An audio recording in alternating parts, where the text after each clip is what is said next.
നമസ്കാരം, ഇൻസൈഡിലേക്ക് സ്വാഗതം.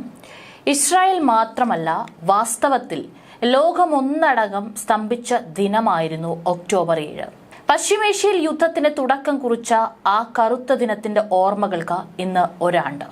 ചരിത്രത്തിലെ തന്നെ ഏറ്റവും മാരകമായ ആക്രമണമാണ് ഹമാസ് ഭീകരർ ഇസ്രായേലിൽ നടത്തിയത്. 2023 ഒക്ടോബർ 7.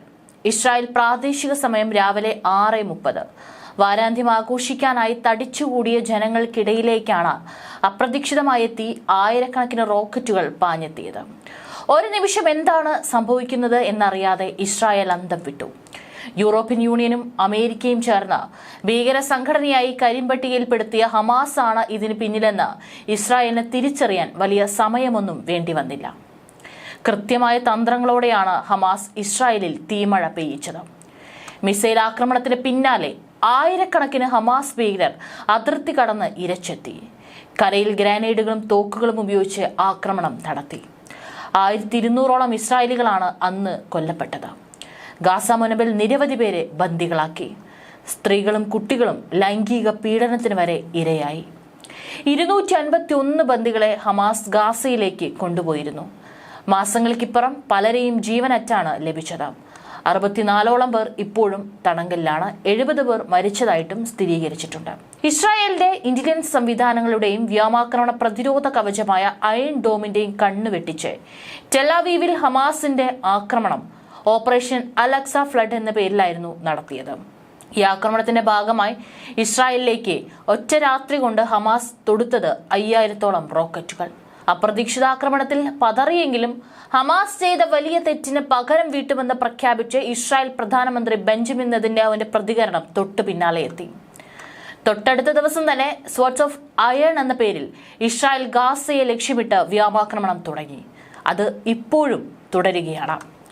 ഹമാസ് ആക്രമണത്തിന്റെ 1 വർഷം പിന്നിടുമ്പോൾ ഗാസയുടെ സ്ഥിതി ഇങ്ങനെയാണ്.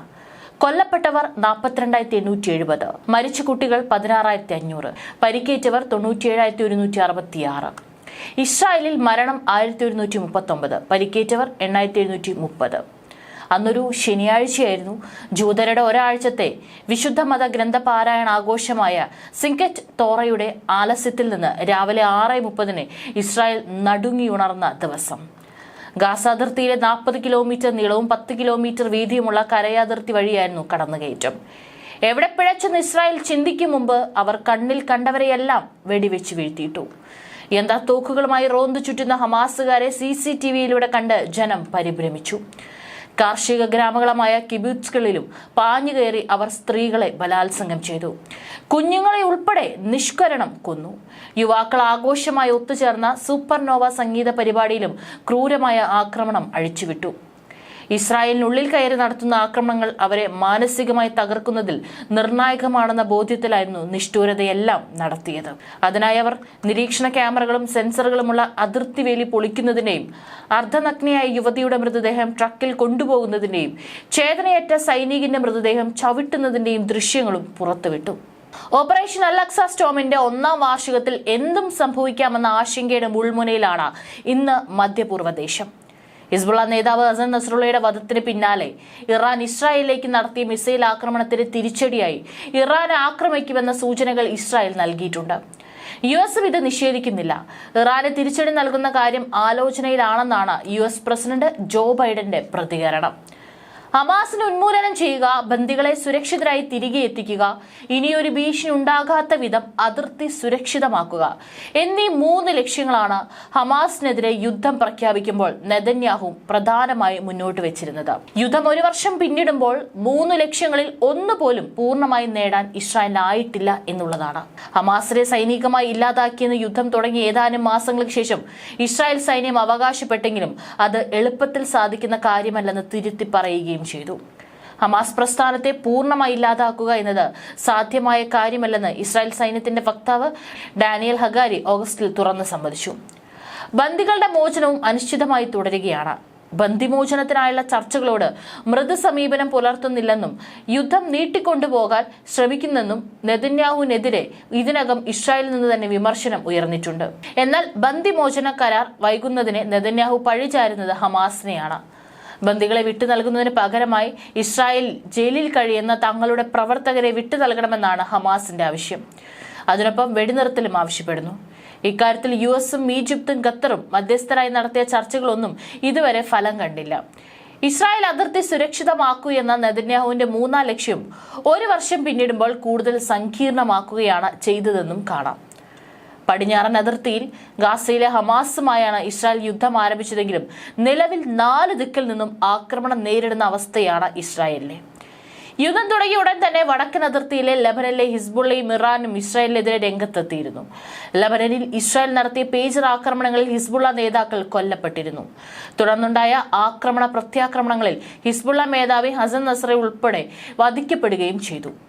ആ സാഹചര്യത്തിൽ ഹമാസിനേക്കാൾ ഉപരി ലെബനിൽ നിന്ന് ഇറാനിൽ നിന്നുള്ള ആക്രമണങ്ങളെ പ്രതിരോധിക്കാനും പ്രത്യാക്രമണം നടത്താനുമായി ഇസ്രായേലിന്റെ ശ്രദ്ധ മാറിയിട്ടുണ്ട്. യമനിൽ നിന്നുള്ള ഹൂത്തി വിമതരുടെ ആക്രമണവും ഇസ്രായേലിൽ ഇപ്പോൾ ഭീഷണിയായി തുടരുന്നു. ഹമാസിന് പിന്തുണ പ്രഖ്യാപിച്ച ഹൂത്തികൾ ചെങ്കടലിലൂടെ പോകുന്ന ഇസ്രായേലുമായി ബന്ധപ്പെട്ട കപ്പലുകൾക്ക് നേരെ നിരന്തരം ആക്രമണം നടത്തുന്നുണ്ട്. 1 വർഷമായി ആരും ജയിക്കാതെ തുടരുന്ന യുദ്ധത്തിൽ കുരുതി കൊടുക്കപ്പെടുന്നത് ഗാസയിലെ സാധാരണ ജനങ്ങളാണ്. യുദ്ധത്തിൽ കൊല്ലപ്പെടുന്നതിന് പുറമെ ആളുകൾ തിങ്ങി നിറഞ്ഞ അഭയാർത്ഥി ക്യാമ്പുകളിൽ പടരുന്ന പകർച്ചവ്യാധികളും ഗാസയിലെ ജനങ്ങൾക്ക് വലിയ ഭീഷണിയാണ്. ഹൈപ്പറൈറ്റിസ് എ, മെനിഞ്ചൈറ്റിസ് തുടങ്ങി പോളിയോ ഭീഷണി വരെ ഗാസ നേരിടുന്നതായി ലോകാരോഗ്യ സംഘടന പറഞ്ഞിട്ടുണ്ട്. ഈ സാഹചര്യം തുടർന്നാൽ ഗാസയിലെ ജനങ്ങളെ കൊന്നൊടുക്കാൻ യുദ്ധം വേണ്ടിവരില്ലെന്നും പകർച്ചവ്യാധികൾ അവരെ ജീവനൊടുക്കുമെന്നാണ് ലോകാരോഗ്യ സംഘടന വേദനയോടെ ലോകത്തോട് പറഞ്ഞത്. പുനർനിർമ്മിക്കാനാകാത്ത വിധം 1 വർഷം കൊണ്ട് ഗാസ തകർന്നടിഞ്ഞു കഴിഞ്ഞു. ഭീകരരെ മുച്ചൂടും തകർത്ത് ഇസ്രായേൽ അന്തിമ വിജയത്തിലേക്ക് നീങ്ങുന്ന അവസരത്തിലാണ് 1ാം വാർഷികം എത്തിയിരിക്കുന്നത്. ഭീകരരെ സംബന്ധിച്ചിടത്തോളം ഇത് കാളരാത്രി തന്നെയായിരിക്കുമെന്ന കാര്യത്തിൽ സംശയമില്ല. ഹമാസ് ഭീകരരെ തകർത്തെറിഞ്ഞ നഗരങ്ങളിൽ ഒന്നായ എസ്ദറോത്തിൽ നടക്കുന്ന അനുസ്മരണ ചടങ്ങിന് പ്രസിഡന്റ് ഐസക് ഹെർസോഗ് നേതൃത്വം നൽകും. പ്രധാനമന്ത്രി ബെഞ്ചമിൻ നെതന്യാഹു ടെലിവിഷനിലൂടെ രാജ്യത്തെ അഭിസംബോധന ചെയ്യും. 100 കണക്കിന് പേർക്ക് ജീവൻ നഷ്ടമായ നോവ സംഗീതോത്സവം നടന്ന റെയിം കിബുട്സിലും അനുസ്മരണ ചടങ്ങുകൾ നടക്കും.